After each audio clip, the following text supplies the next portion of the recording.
coronavirus caseload is on a huge spike in India with over 12 lakh positive cases and over 28,800 deaths.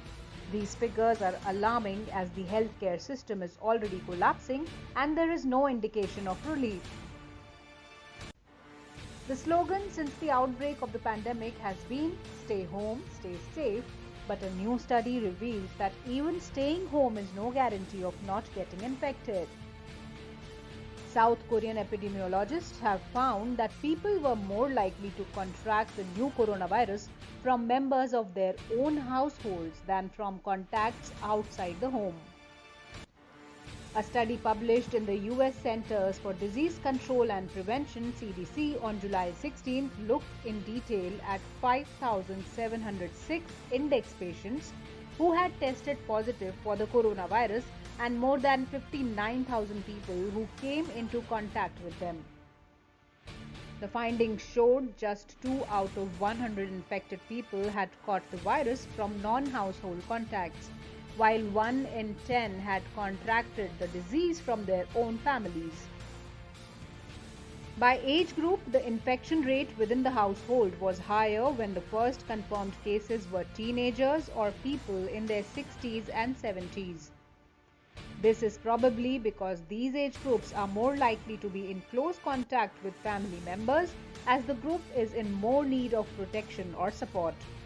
Jeong Eun-kyung, director of Korea Centers for Disease Control and Prevention and one of the authors of the study, told a briefing.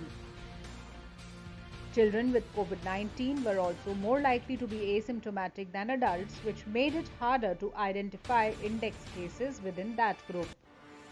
The difference in age group has no huge significance when it comes to contracting COVID-19. Children could be less likely to transmit the virus, but our data is not enough to confirm this hypothesis, said a researcher.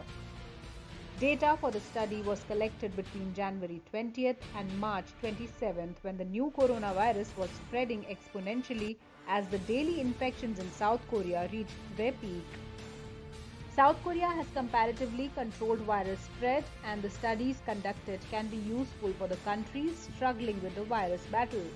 South Korea has reported 45 new infections as of Monday, bringing the country's total cases to 13,816 with 296 deaths. India has reached the third rank of worst affected countries after US and Brazil, and the daily spike is moving at a high pace, and experts are of the view that soon India will surpass Brazil.